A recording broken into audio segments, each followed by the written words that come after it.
জন্য বলছি, আসুন আল্লাহ আমাদের বোঝার তৌফিক দিন, আমরা যেন ফিতনা না করি, আমরা যেন কখনো সত্যের দুশ্মনী না করি। সত্যের দুশ্মনী কেন করবে? হিংসা, অহংকার, লোভ, মিথ্যাচারী, শয়তানের বদগুণ, এগুলি ধ্বংস করতে হবে, এগুলি অন্তর থেকে ফেলে দিতে হবে। এগুলি নিয়ে কখনো আল্লাহওয়ালা হওয়া যাবে না। আমি এগুলি সবের ঘোর বিরোধী। তারপর আমার বিরুদ্ধে মিশা কথা কয় মুনাফিকরা, আমি মিশা কথা কই। আরে কত কি এই যে ভাঙ্গা, আমার যে আমাদের কাজী জানোয়ার, শেষ পর্যন্ত মানুষ আর শোনে না তো তার কথা। শোনাতে গেলে কেউ শোনে, কার ঠেকা আছে, ওই সময় আছে, যার কাছে তাই জুতা মারে, দেখ আপনি মুনাফিক, হুজুরের বিরুদ্ধে কোন। লাস্টে কি বুদ্ধি করেছে জানেন? আননোন আনসিন এক ব্যক্তির সাথে মিশা কথাগুলো বলার কোনো, কিন্তু এগুলো তো কেউ শুনতেছে না। এখন মিশা কথা জোরও করে যেগুলো করছিল, ওটা একটা ব্যক্তির সাথে এক জায়গায় থয়ে সেটা রেকর্ড করে ওইটা আবার ফেসবুক ইউটিউবে ছেড়ে দেব, যাতে করে মানুষ লুকে থাকে হলেও যেন শোনে যে হুজুর এত মিশা কথা কয়, হুজুর এত খারাপ। সারা জগতের আমার দেশ বিদেশের মহিলা পুরুষ নেটে শোনে আমার ওয়াজ, সবাই জানে। এখানেও মহিলা আমার আসে, হাজার হাজার মহিলা। একটা মহিলা জীবনে চুরি করে সারা লুকে চাপে কোথাও দেখা, এখন তো সুযোগই নাই। আমি মাহফিলে গেলে হয়তো চুরি টুরি করে দেখে, কারণ অনেক জায়গায় দেখছি আমাকে ডেকোরেশনের লোকেরা আমাকে অ্যাপ্লিকেশন করে, হুজুর আপনি কি করেন? আপনি ওয়াশ করেন, আমার ডেকোরেশনের কাপড় তা ক্যাঁচি দিয়ে কাটে, আপনার দেখে। তাহলে মহিলারা কেঁচি দিয়ে কেটে এক নজর দেখার চেষ্টা করে, আর সেই হুজুরের বিরুদ্ধে মিশা কথা কয় আমার মুনাফিক বাহিনী। কত আশ্চর্য! আমি আপনাদের কি বলবো? সারা পৃথিবী আমার একটাই কথা আছে না, যে কোনো মহিলা পরনারী আমার সাথে দেখা করতে পারবে না। কি বলেন আপনারা? না, আপনারা দেখা করেছেন, আপনি দাঁড়ান তো একটা, দাঁড়িয়ে করে হুজুর অমুক দিন তো আমার বিয়ের সাথে দেখা করলেন, বইয়ের সাথে, তখন দাঁড়ান একটা, দাঁড়ান একটু সাহস করেন না। সাহস হচ্ছে না? কে মুনাফিকদের একটা আসছেন না কেউ? একটা মুনাফিক দাঁড়ান। এই যে মুনাফিকটা যেই কাজী জানোয়ার, এটা তো পাগল হয়ে গেছে, কারণ এখন আর ওর কিছু করা হচ্ছে না। কারণ আমার দেশ বিদেশের যত রিপোর্ট আছে, যত টাকা সে খেয়েছে, এই টাকাগুলা দিয়ে সে একটা চাকরি নাই, তার ব্যবসা নাই, অথচ আমার সাথে থাকাকালীনে সে তার ভাইয়ের জমি কিনে বগুড়া শহরে, তার বোনের জমি কিনে। এখন আর কেনাকাটা নাই, এখন খালি যাচ্ছে ফাঁকা। এখন চিন্তা করি খালি কি হলো রে, এখন কি বলবে? পাগল হয়ে গেছে, মাঠ ফুলমের। এখন পাগলা কুকুর যদি কাউকে কামড় দেয়, তাহলে ওটাও তো জলাতঙ্কের রোগে ভোগে। এই পাগলা কুকুরেরা, এদের বড় আশ্চর্য লাগে। আহারে, এত মায়া করেছি এদেরকে আমি, একে আমি বলতে পারবে না। এই বেঈমান বলেছে হুজুর অর্থলোভী। আপনারা বলেন তো কোনোদিন লোভ দেখছেন আমার? বলেন একটা লোক দাঁড়িয়ে করে, হুজুর আপনি অমুক দিন 10 টাকা আমার থেকে চাইছেন, হুজুর অমুক দিন আমার কাছে 1 খেলি পান খাইছেন, হুজুর এমুক দিন আমার থেকে 1 কাপ চা খাইছি। বলেন, আমি দরবারে থাকি, আমি দরবারের একটা ব্যক্তিকে কোনোদিন বলিনি আমাকে 1 গ্লাস পানি দাও। আমি রোজা থাকি, রোজা থেকে আমি নামাজে দাঁড়াবো, কেউ যদি পানি না দেয় আমি বলবো না তুই পানি নিয়ে আসো। ওই এনার্জি নেই। আমি আমার মালিকের গোলাম। একবার যদি সেহরিতে খাই, পরের দিন সেহরি পর্যন্ত আর ক্ষুধা লাগে না, পিপাসা লাগে না। আমি কেন আপনাকে জুলুম করব? এত কঠিন ভাবে চলি ছোটকাল থেকে। সেই আপনার ক্লাস 3 থেকে আমি আল্লাহ পাকের দয়া, আমার মালিকের দয়ায় আমি আমার বাবার সাথে তাহাজ্জুদ নামাজ ধরেছি। সেই সময় আপনারা কি, আমি কি হঠাৎ মুন্সি না আগে খারেজি ওহাবি ছিলাম? আমার বংশসূত্রে আমি ফুরফুরা মাসলাকের মানুষ। তাহলে এত টিপটপ চলে, তারপরেও তার বিরুদ্ধে তারা বলে, কারণ মুসা আলাইহিস সালামের বিরুদ্ধে বলেছিল এই শয়তানদেরই প্রেতাত্মা। মুসা আলাইহিস সালামের বিরুদ্ধে, মুনির চিশতি রাহমাতুল্লাহর বিরুদ্ধে, জুরাইজ দরবেশের বিরুদ্ধে, বুখারী শরীফে হাদিস। তারপরে হযরতে আম্মা আয়েশা রাদিয়াল্লাহু তাআলা আনহার বিরুদ্ধে মিথ্যা কথা। এই সমস্ত মিথ্যা কথাগুলো এরা যারা বলেছিল তখন, ওই ওদেরই প্রেতাত্মাগুলো হলো এই অর্থ এখন যখন কামায়ার হচ্ছে না, এই সমস্ত বেঈমানগুলো এই কথাগুলো ছড়াচ্ছে। কিন্তু এদেরকে আমি বড় আশ্চর্য হই। আমি সবই পারি, একটা মামলা দিলেও তো পারি, কিন্তু মামলা দিতে গেলে অলির অলিত্ব থাকে না। আমি যদি কারো ওপর বদদোয়া করি, সেটাও অলিত্বের সিফত নয়। আমি কোনোদিন কারো উপর বদদোয়া করি না, কোনোদিন কোনো ব্যক্তির উপর মামলা করি, কোনোদিন আমি কারো ক্ষতি করিনি। আজ অবধি বাতিল 72 ফেরকা কত জায়গা আমার বিরুদ্ধে মামলা দিয়েছে, সকল মামলা আমাকে কোর্টে যেতে হয় না, আমার মালিক দয়া করে সব ডিসমিস করে দিয়েছে। কিন্তু আমি কারো বিরুদ্ধে মামলা দিইনি, আমি কোনো ব্যক্তির ক্ষতি করিনি। অথচ মিথ্যে কথা বলা হয় কেন? কারণ তাদের ব্যবসা বন্ধ হয়ে গেছে। হাজার মিথ্যে কথা। আমার আহলিয়া দেখেন, আমার আহলিয়া এখানে আছে, হাজার হাজার মহিলা তার আম্মারা দেখা সাক্ষাৎ করছে। আহলিয়া নিয়ে পর্যন্ত বলেছে যে আহলিয়া হুজুর, হুজুর এত টর্চার করে গো, আমার বইয়ের গলা ধরে কান্দে। এই গলা ধরার কথাতেই ধরা খাইছে। কোন মহিলা গলা ধরে কান্দে? শয়তান কোন জায়গায় ধরা খায় দেখছে? আমার জিন্দগিটা আমার নবীর সুন্নাহর ভিত্তিতে চলি। আমার বাড়িতে গেলে আমার সন্তানরা, আমার আহালিয়া সবাইকে আমি আপনি করে বলি। এ বেঈমান জানে সব। সে প্রতিটা মুহূর্ত তার স্ত্রীকে আমার বাড়িতে পাঠিয়ে দিত শুধু এইটুকু জানার জন্য যে হুজুর দেখি আমার বউয়ের সাথে দেখা করে নাকি। আমার মালিকের দয়া, প্রতিটা মুহূর্ত আমার ঘরে আমি ঘরবন্দি, আমার বাড়িতে আমি ঘরবন্দি থাকি, কোনো পর নারীর সাথে আমি দেখা করিনি। এটুকুও তো এই বেঈমানকে বুঝে নেওয়া দরকার ছিল। আহারে এত কঠিন লোক, তার বিরুদ্ধে আর মিশা কথা কইতে গেলে একটা গলা তো লাগে না? একটু তো বললেই তো হতো। বাকি টাকা ওইটুকু খালি বাকি আছে, বুঝছেন? যে আমার বউ প্রতিদিন যাইতো, আমি তো দীর্ঘদিন থেকে আমার বউ, আমার আহলের কাছে তার এই কাজী জানোয়ারের বউ তো সারাদিন যাতায়াত করতো। তো আহলের কাছে বারবার বলেছে হুজুরকে একটু বলেন, একটু দেন, ওষুধ লিখে দেয়।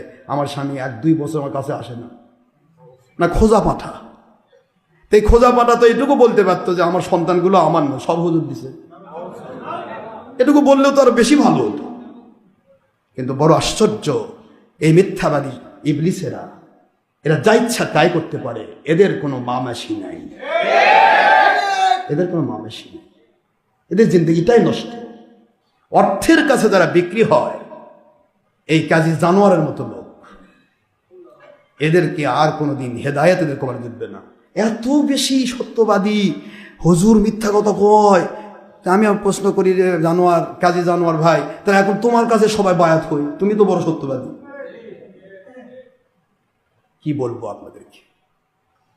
কত রকমের কষ্ট আমাকে এরা দিয়েছে। হুজুরকে যে মুনাফিকরা কত কষ্ট দিয়েছে তার রেজাল্ট আমি এখন বুঝতেছি। যে মুনাফিক বিষয় নবীজির পিছনে নামাজ পড়েছে, নবীজিকে নিয়ে কত রকমের কি করেছে, অথচ হুজুর পাক সাল্লাল্লাহু আলাইহি ওয়াসাল্লামের বিরুদ্ধে মিথ্যে কথা বলেছে। সেই সময় আমার নবীজি কাফেরদের দ্বারা আক্রান্ত হয়ে হুজুর যত কষ্ট পাননি, তার চেয়ে বেশি কষ্ট পেয়েছেন মুনাফিকরা যখন আমার নবীজির স্ত্রীর বিরুদ্ধে মিথ্যে কথা বলল। হুজুর হয়রান হয়ে গিয়েছেন, পেরেশান হয়ে গিয়েছেন। এরা কারা কারা আমার পিছে ঘুরছে?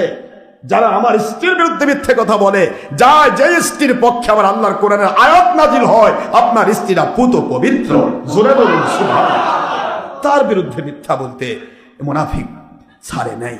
আর আমরা সেই নবীর সুন্নত আদায় করব কেন? এটা তবে হ্যাঁ, এগুলি শুনে ওদের মতো মুনাফিক মার্কা পুরুষ মহিলা যারা, সেই সমস্ত মুনাফিক থেকে আমার দরবারকে আল্লাহ পাক মুক্তি দেবে। আমার কথা বোঝেন নাই? কিছু মুনাফিক এটা বিশ্বাস করবে, করে মুক্তি পাবে এই দরবার থেকে। আমি চাই না কোনো মুনাফিক আমার সংসার করতে। আমার জিন্দেগি আমার মালিকের জন্য, মালিকের গোলামের মধ্য দিয়ে আমার জিন্দেগি। কত নাটক করেছে এরা জানেন? আমি শুনছিলাম না তো এক ছেলে জোর করে হুজুর দেখেন আপনার বিরুদ্ধে কথা। আমি বাবা যেটাই বলুক মিথ্যে কথার শোনাটাও গুনাহ। শোনা গুনাহ না? কাকো পায়নি কোন আননোন আনসিন ব্যক্তির সাথে কথা বলেছে, কারণ কারোর সাথে বললে সেটা যদি পরিচিত হয়, আমি তো টুটি টানে সির ধরে নিয়ে আসবো, নিয়ে আসে আমি 100 কোটি টাকা চ্যালেঞ্জ দিয়ে সেটা দিব না। কথা বলবে আপনার সাথে যদি বলে, তাহলে আপনি যদি পরিচিত হন, তাহলে আপনি তো টানে নিয়ে আসবো আমি, যেটা ঠিকই তুমি তো তার সাথে মোবাইলে কথা কইছো, ঠিক আছে আসো টাকাটা নিয়ে যাও, এই টাকা দেওয়ার জন্য তো আমি টানে নিয়ে আসবো। এখন এই জন্য টেনে যেন না নিয়ে আসতে পারি, এই জন্য এমন এক মুনাফিকের সাথে সে কথা বলেছে যে মুনাফিককে আমরা কেউ চিনি না, যেমন জানিও না। আবার মুনাফিক দেখে কেমন কথা বলতে করছে, আপনি কি সেই লোক যার কাছে আমি কল দিছি? মানে ওই কল কাক দিছে তাও আমি বলতে পারতেছে না। আপনি সেই লোক, আপনার ভাষা তো সেরকম মনে হচ্ছে না ভাই। চিন্তা করেন আপনি কতটুকু আমরা বিপদে, কতটুকু। ওয়াহাবি খারেজি বাতিল ফেরকা আমাকে যত কষ্ট দেয়নি, তার চাইতে অনেক বেশি কষ্ট দিয়েছে এই মুনাফিকেরা। এই মুনাফিককে আমি পালতেছি সেই কত মসজিদে কোবাতে 13-12 বছর ছিলাম, এখানে 10 বছর, সেখানকার 10 বছর থেকে মুনাফিককে আমি বেতন দিয়ে আসতেছি। সে বেতনও নিজ নামে নিবে না, নাওয়াটা পা লাগাইছে, কয় যে আমার নামে নিব না, আমি বেতন না নিয়ে তো আমার সংসার চলে না, নিব কিন্তু আমার নামে নয়, জুয়েল নামে বেতন দেন। ওর বলে আরেক নাম জুয়েল। এই জানোয়ার, পাজি জানোয়ার, এই যে পাজি জানোয়ার, তাই চিন্তা করেন যে সে জুয়েল নামে বেতন খাইল, তার নাম দিয়ে বেতন খাবে না, কারণ দরবারে সবাই জানবে বেতন খায়, তখন থেকে বেতন খেয়ে আসতেছে। আর এতদিন এসে বলতেছে হুজুর অর্থ কি চিন্তা করেন, আমি বোধ ওর বেতন খাইছি। কথা মন খারাপ করতেছে না? দুঃখের কথা কি বলবো বলেন? একটা রেকর্ড, মানুষ যখন তার কথা শোনে না, গিলে না, যখন মানুষ জুতা মারতেছে, তখন কি বুদ্ধি করলো? একটা নাটক সৃষ্টি করে রেকর্ড করে সেটা আবার ইউটিউবে ছেড়ে দেয়, সেটা আবার ফেসবুকে ছেড়ে দেয়। আচ্ছা, এতে কি হবে? যে লোকগুলিকে তুমি নষ্ট করবে সত্যের দাওয়াত থেকে, কি করবে এদেরকে নিয়ে? তুমি কি বায়াত করতে বায়াত দিবে নাকি? আবু হুরায়রা হলে না হয়তো বুঝতাম যে বাদ দিতে, তো কাজী জানোয়ার তো এটা তো মূর্খ, এই কি দিবে? কি বলবো আপনাদের? এই মূর্খগুলো সব একত্রিত হয়ে মিথ্যাচার করছে। আরেক মূর্খ সেই মিথ্যাবাদী, তাকে তো চিনি না আমরা, মিথ্যাবাদী বলতেছে। কি সুন্দর করে দেখেন, কি কথা! ডক্টর আশরাফ সিদ্দিকী এমন একজন ব্যক্তি, আমার মালিকের দয়ায় আমি যদি এখনো বলি যে আমি বিয়ে করব, আমার তো মনে হয় 500 অবিবাহিত মহিলা দিবে, লাইন পাঠাবে। আর কি বিশ্ব সুন্দরী কোন আলকাতরা বলে, তার কাছে বলে কি হয়েছে, আমরা গেছি নাকি, তার বলে প্রেম নিবেদন করছি, তাই বলে কি করছে, ওই তেল বলে ঢালি দিবার চাইছে। বাপ রে, কোন আলকাতরা সেটা! সে আলকাতরা তো আমার দরকার, তাহলে তুমি 100 কোটি টাকা দেওয়াও পারি, গুণাটা কথা বলেন না কিন্তু কি বানায়, মনে হয় যে এবার কেবল মনে সংগঠিত হলো, এরকম করে বানায়। এত মিথ্যুক, এই মিথ্যাবাদীদেরকে আল্লাহ হেদায়েত দান করুন, আমিন। আমার আহালিয়াকে আমি কোনোদিন একটু শব্দ কথা বলি, তাকে আমি আমল করে সারাদিন আমল করার জন্য প্রতিটা মুহূর্ত তাকে আমি মহব্বত করি। আমি যতগুলো আমল করি প্রতিটা আমল আমার আহালিয়া করে, আলহামদুলিল্লাহ আমি মহব্বত করি। সে একজন ফাজিল পাস করে টাইটেল ক্লাসের মহিলা, তাকে আমি কত মহব্বত করি সেটা আমি জানি, ওই বেঈমানের আহলিয়াও তো জানে, সবাই তো জানে। কিন্তু এই বেঈমান কি করে বললো আমার বইয়ের গলা ধরে কান্দে, হুজুর টর্চার করে গো, বাপরে, হুজুর যায় খালি ধাম ধাম করে মারে। আস্তাগফিরুল্লাহ, কথাটা বড় কষ্ট দিল আমাকে। আমার আহলিয়াকে আমি আজকে বললাম, আচ্ছা আপনাকে বলেন তো কবে টর্চার করেছিলাম? কয় যে কি বেঈমানের আর কোনো কাজ পাচ্ছে না, তো কি করবে? বেঈমানদের কাজই তো মিথ্যা কথা ছড়ানো। তো যাই হোক, আপনাদের কষ্ট দিচ্ছি বাবারা, আমার বড় কষ্ট লাগে মিথ্যা কথা। কারণ হুজুর পাক সাল্লাল্লাহু আলাইহি ওয়াসাল্লাম যখন দাওয়াত দিয়েছিলেন সত্যের, তখন এই আবু জাহেল, এই আবু লাহাব নবীর বিরুদ্ধে লেগে গেল। আবু লাহাব বলতেছিল মুহাম্মদ সাল্লাল্লাহু আলাইহি ওয়াসাল্লাম যা বলবে তার বিপরীত আমি বলবো। হুজুর যদি কয় রাত, আবু লাহাব কয় দিন, হুজুর কয় দিন, আবু লাহাব কয় রাত, মানে উল্টা, পুরা উল্টা কয়। আর কামই হলো আমার নবীর বিরুদ্ধে উল্টা কওয়া। যার কারণে আল্লাহ পাক সূরা লাহাব নাযিল করে তাব্বাত ইয়াদা আবি লাহাব ওয়া তাব, ও আমার নবী আপনি কষ্ট নেবেন না, আপনার চাচা হোক না কেন, ও আর স্ত্রী সহ সায়াসলা নারন জাতা লাহাব, ওই সমস্ত কিছু, তাব্বাত ইয়াদা আবি লাহাব ওয়া তাব মা আগনা আনহু মালুহু ওয়া মা কাসাব সায়াসলা নারন জাতা লাহাবি ওয়া ইমরাআতুহু, তার স্ত্রী সহ সে জাহান্নামে যাবে। আপনি টেনশন করবেন না, আগুন দিয়ে আমি পুড়ে তাকে ছাই করব। এই আয়াত নাযিল হয়ে গেল। আবু লাহাব তারপরেও বলে বেড়ায়, কই মুহাম্মদ সাল্লাল্লাহু আলাইহি ওয়াসাল্লাম যে নবী নয়, সে যে ভণ্ড নয়, তাতে প্রমাণই এই যে আমি বলে ধ্বংস হয়ে যাবো বউ শুদ্ধা, কই এত ধ্বংস হই না। দেখছেন কত বড় জালেম, নবীর বিরুদ্ধে উৎপাত করে আর কয় যে এই যে আয়াত নাজিল হলো, কই আমি তো ধ্বংস হই না, আমার বউ বলে ধ্বংস হবে, আমি বলে ধ্বংস হতে, কই ধ্বংস হই না, কোরআনই নাউজুবিল্লাহ, মুহাম্মদ সাল্লাল্লাহু আলাইহি ওয়াসাল্লাম ভণ্ড, কোরআনও এটা নাউজুবিল্লাহ। আমার আল্লাহ পাক 10 বছর পর, এই আয়াত নাজিল হওয়ার কত বছর পর? 10 বছর তাকে সুযোগ দিলেন। 10 বছর পরে তার প্লেগ রোগ হলো, সে কিন্তু বদরের যুদ্ধে যেতে পারলো না। বদরের যুদ্ধে আবু জাহেল গিয়েছিল, নেতৃত্ব দিয়েছে, আবু জাহেল ধ্বংস হয়ে গেছে ওখানে। কিন্তু একে আল্লাহ যুদ্ধেও নিবেন না, যুদ্ধে গেলে তো হঠাৎ করে কান্নাকাটি মরে যাবে, আল্লাহ রাসূল চায় না। ওকে প্লেগ রোগ দেওয়া হলো, প্লেগ রোগে গলে পচে রাস্তায় পড়ে থেকে মরলো, শিয়ালে কুকুরে তার হাত পা টেনে টেনে ছিঁড়ে ছিঁড়ে খাইলো, সেই আবু লাহাব, নাউজুবিল্লাহ বলেন। এই আবু লাহাব নবীজি পাক সাল্লাল্লাহু আলাইহি ওয়াসাল্লামকে বলতো আপনি শ্রেষ্ঠ, কিন্তু যখনই হুজুর তার এই স্বার্থের বিরুদ্ধে চলে গেল, তখনই সে তার বিরুদ্ধে মিথ্যা কথা বলা শুরু করলো।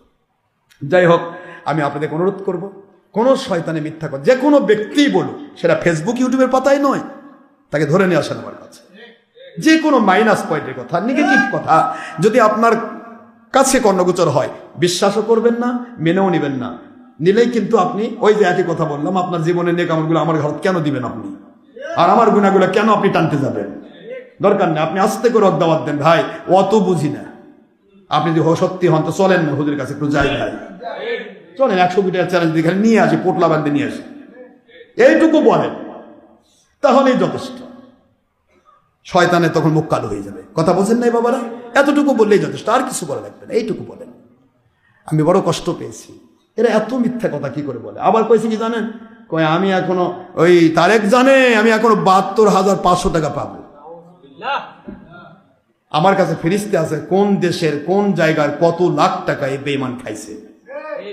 আসলেই কিন্তু আমি ধরে ফেলবো, ধরবো, থানায় পাঠাবো, ওই টাকার ফিরিস্তি দিয়ে মামলা দিয়ে দেবো। এই বেঈমান জানে সেটা। কি করলো সে নাটক? আমার কাছে সেখানে, হুজুর এত কিছু করছেন, একটা দোকান নিলে ভালো হয় না? আগে আমার দোকান নেওয়ার সময় না, আপনি দয়া করে আমাকে অযথা ইয়া করেন না। অনেকে দোকান নিছে, ওই যে হকার্স বাগে দেখেন না, মাত্র 5 লাখ টাকা কিনছিল, এখন 50-60 লাখ টাকা দাম একটা দোকান।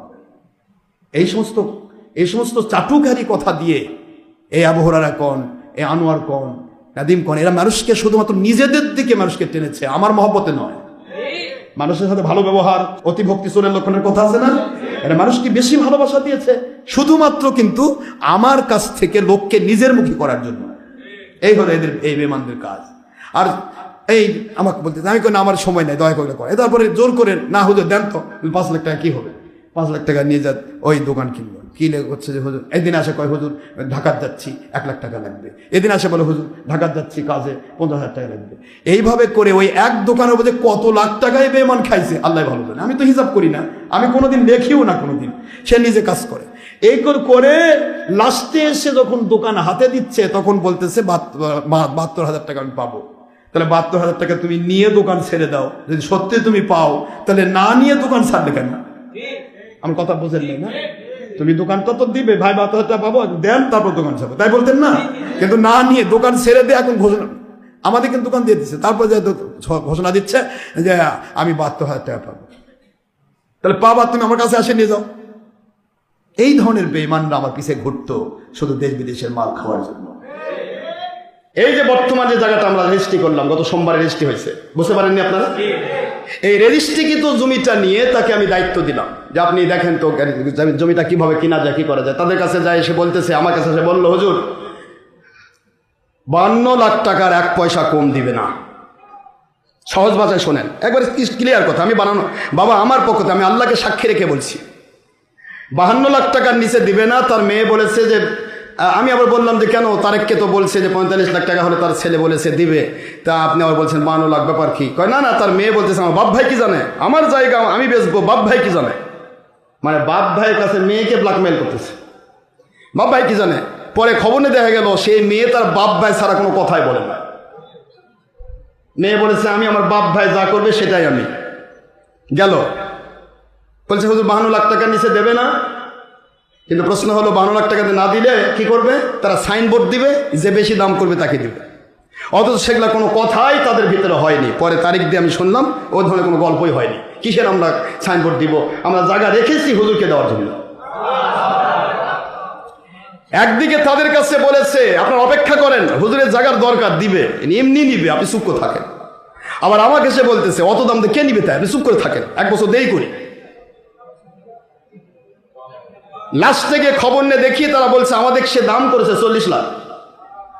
কয় লাখ? 40 দাম করেছে 40 লাখ, আমাকে বললো 52 লাখ। পরে আবার আমি বললাম ঠিক আছে, তারেককে পাঠালাম, ঠিক আছে দেখেন তোরা যদি 1,00,000 টাকাও কম দেয়, উপরের টাকাটা কম যদি দেয় তাহলে আমরা রেজিস্ট্রি করে ফেলি।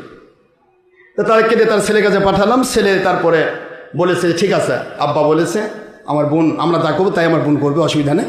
আমরা 50 লাখে রাজি হয়ে গেলাম। 50 লাখে রাজি হয়ে গেছে, 50 লাখের এও হয়ে গেল, আমাদের ডিড হয়ে গেল, সব হয়ে গেল। পরে আবার নাকি ছেলে তার কাছে গিয়ে বলছে তোমরা আমাকে সমিনায় ফেলালে আমি 52 লাখ টাকা তো নিয়ে দিয়ে পারতাম, তোমাদের টাকা বেশি হয়েছে, আর আমাকে এখানে সমিনা ফেলালে।